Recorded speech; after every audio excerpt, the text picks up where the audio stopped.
My dear friends, very often in life there is this tendency in order to be satisfied with what is happening. And since everything is going okay, we sometimes tend to get content with that. But on the other hand, we see that when we are filled with zeal, when we have some kind of passion or commitment, it always drives us to do something more and more.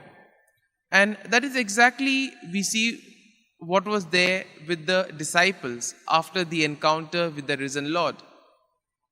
Now we see that in today's first reading, Paul is passing through Ephesus, and there he asks the people, have you all received the Holy Spirit? And the people tell him, we haven't even heard of it.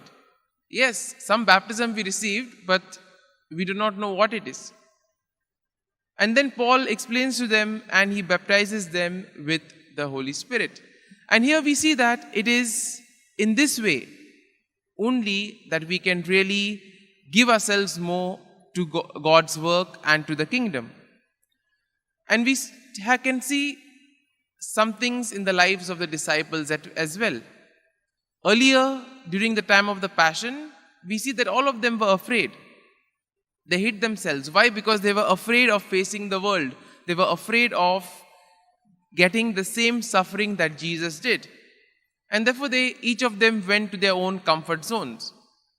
But we see that later on, when they encountered the risen Christ, they were able to come out of these comfort zones and they were able to face the world and be prepared for anything. The same thing happens with us when we have an encounter with the risen Lord. And an encounter can take place in various ways. We may not get visions or we may not have apparitions, but the Lord communicates to us in various ways, through people around us, through events, and through various situations in which we find ourselves in. That is why being aware of what is happening around us is very essential. On the other hand, when we take a look at today's gospel passage, we see that the disciples now are finally able to understand. And over this course of days, Jesus is trying to prepare the disciples to be alone.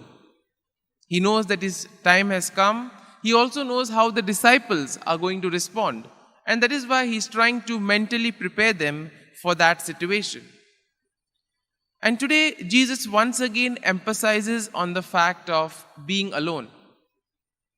Now we see that sometimes a person can be alone if there is no one around him, or a person can also be alone in the midst of a crowd. And therefore in this way Jesus tries to tell them that even when I am gone, you all should not be alone because I am there with you. And similarly he says, even though you all will be scattered, I am not alone because the Father is with me. Which goes to show that if we have the same relationship that Jesus had with the Father, we too can always rely and depend on him. And therefore Jesus tells them, be prepared for the world, because in me you'll have peace, but in the world there will be tribulation. Through our own lives we know the struggles that we encounter by practicing the gospel values in today's world. But we see that it takes courage, and this courage comes from prayer, from a relationship with God.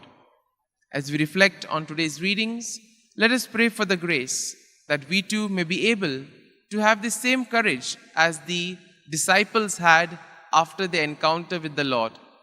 And we pray that we too may be open to the Spirit that is working within us.